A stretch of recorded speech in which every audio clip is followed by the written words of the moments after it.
We are what we eat. Can changing our diet lower blood pressure? You are listening to ReachMD XM 157, the channel for medical professionals. Welcome to the Clinicians Roundtable. I am your host, Dr. Matthew Sorrentino, and joining me today is Dr. Lu Wang. Dr. Wang is the instructor in medicine at Harvard Medical School. She is the associate epidemiologist in the Division of Preventive Medicine at Brigham and Women's Hospital in Boston, Massachusetts. Dr. Wang and her colleagues have published a series of papers looking at different nutrients in the diet and the incidence of hypertension. And today we're going to talk to Dr. Wang about some of this research. Dr. Wang, welcome to the program. Hi, thank you for having me into this program, and I'm glad to be here discussing some of our study findings. Well, I know that patients are very interested in the nutrients that they eat, and many patients feel that what they eat can lead to disease or can prevent disease. We're going to talk specifically about hypertension. And if we just look back in history before we talk specifically about your studies, has there been a general consensus that what we eat can affect our blood pressure? Yes, the current national guidelines for hypertension prevention has actually focused on non-pharmacological approaches, including the weight control, physical activity, moderate alcohol consumption, and diet. The dietary intervention has been proved to effectively reduce blood pressure in both normotensive and hypertensive subjects. And in a lot of investigators and clinicians have been aware of the landmark study, the dietary approaches to stop hypertension trial, the DASH trial. It demonstrated the combination diet rich in fruit and vegetable and low-fat dairy products, low in total and saturated fat, could effectively reduce blood pressure in subjects with and without hypertension. Now, I know a lot of clinicians express some frustration about trying to give dietary advice to patients. The DASH diet approach that you talked about was an experimental study. Is it possible to reproduce that type of diet for our patients? We can see from the diet, the study actually, the combination diet, which is considered the very healthy diet, is well received by the participants. But the trial is only a short-term feeding study, so it remains to be investigated whether the long-term dietary intervention could have the long-term both promote adherence of the participants and the long-term blood pressure effect.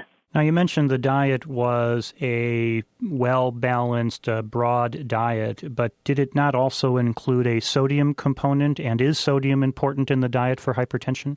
For the original DASH trial, they keep the sodium intake the same in the three different dietary assignments. But in follow-up studies, the subsequent study still using the combination diet in the DASH trial have demonstrated that sodium control will further reduce blood pressure on top of the effect achieved by the combination diet.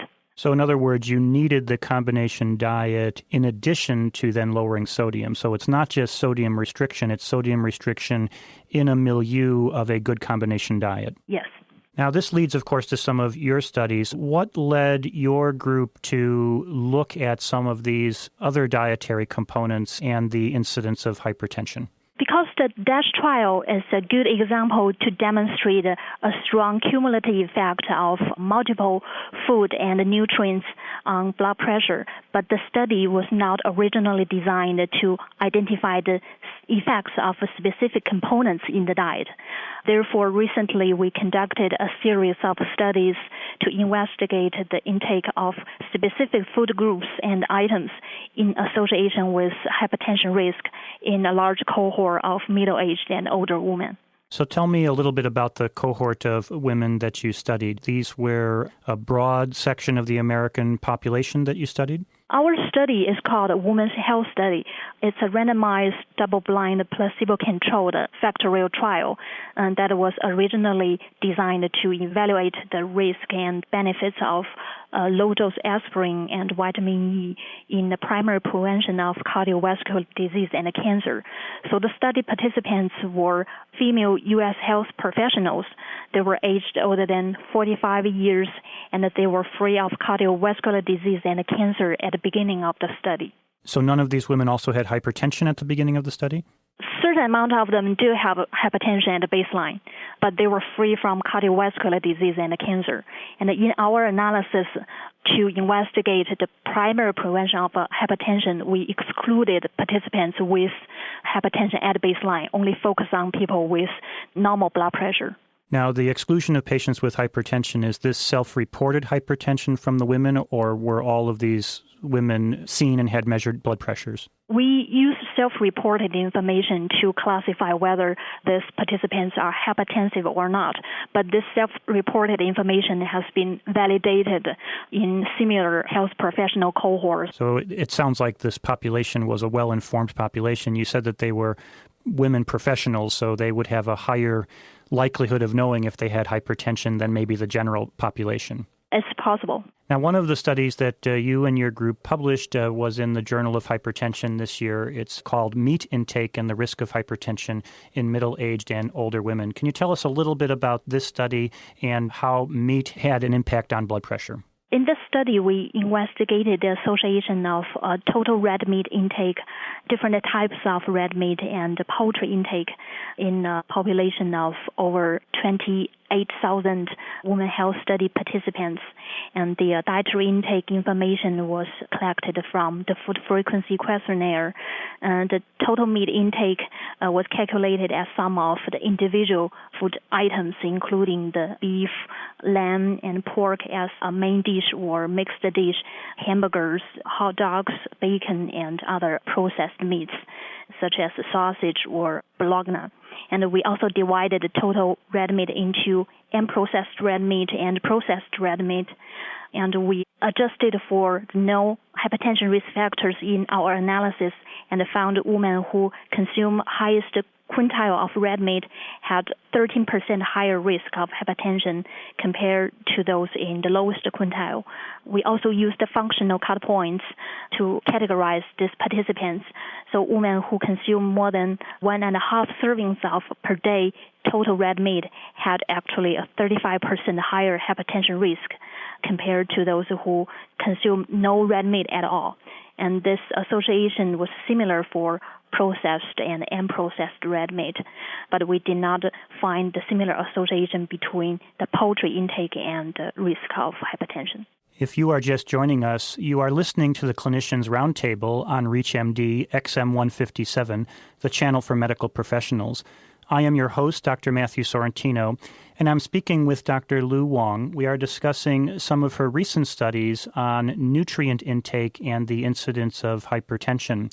So you mentioned that red meat, especially high amounts of red meat, seems to be associated with the development of hypertension, but poultry is not. So it's the type of meat that these women ate that was associated with high blood pressure? Yes, we consider there are multiple nutrients in the red meat could be responsible for its effect on blood pressure. The red meat is a major source of saturated fat, cholesterol, and heme and animal proteins. And in our study, we found that the intake of these nutrients were positively associated with increased risk of hypertension. So these nutrient factors, particularly the saturated fat and heme, may explain the increased hypertension risk among the women who consume a large amount of red meat. Is there a threshold effect? In other words, is there a minimal amount of red meat intake that seems to be safe, that is not associated with increased pressure? We found a significant association in the women who have consumed the largest amount of red meat, but the increased association was also significant even when the participants just consume more than none, but less than 0.5 servings per day. So even a small amount of red meat could put the participants at a relatively higher risk of hypertension. So it sounds like we would have to have red meat only once every other day to be below that threshold. Is that about what it is? We would suggest the red meat intake, keep it to be the minimal. Now, you also studied the intake of grains and the risk of hypertension. This was in the American Journal of Clinical Nutrition. Can you describe a little bit about that study and what that showed? In that study, we investigated the intake of whole and refined grain in association with the hypertension risk in women health study participants.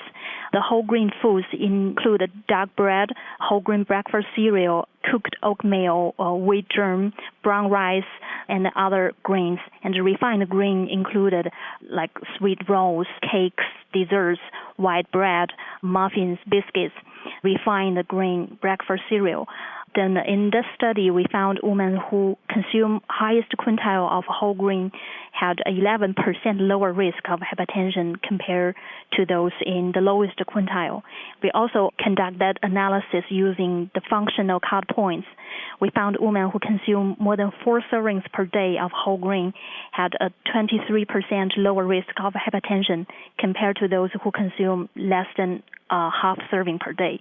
But in contrast, the refined grain intake was not associated with the risk of hypertension. So when you say whole grains versus refined grains, the highly processed foods, the Wonder Bread type foods, are not as beneficial, are not associated with the reduction in hypertension? Yes.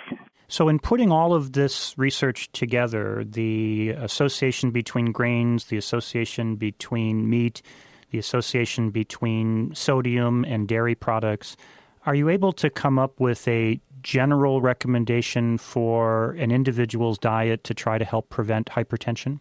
The diet trial actually gave a very good example of the healthy diet. It has demonstrated a diet with more fruit and vegetables and more whole grains and more low-fat dairy products with less amount of red meat, sugar snack, and sweets will be effectively reduce blood pressure. And this healthy diet should contain a high level of minerals, including potassium, magnesium, calcium, and should be low in saturated fat, cholesterol, and sodium. And we still want to emphasize the adoption of this healthy dietary pattern should complement with other healthy lifestyles, including the weight control, smoking cessation, and physical activity, and the moderate alcohol consumption. Well, I want to thank Dr. Wang, who has been our guest. We have been discussing her recent research with her group on looking at different nutrients in the diet, such as whole and refined grains, meat intake, and dairy intake, and the incidence of hypertension. Her research has supported current guidelines. Now we just need to figure out ways of getting our patients to abide by those guidelines. I am Dr. Matthew Sorrentino. You have been listening to the Clinicians Roundtable on ReachMD, XM157, the channel for medical professionals. To comment or listen to our full library of podcasts, visit us at reachmd.com. Register with the promo code RADIO and receive 6 months free streaming for your home or your office. And thank you for listening.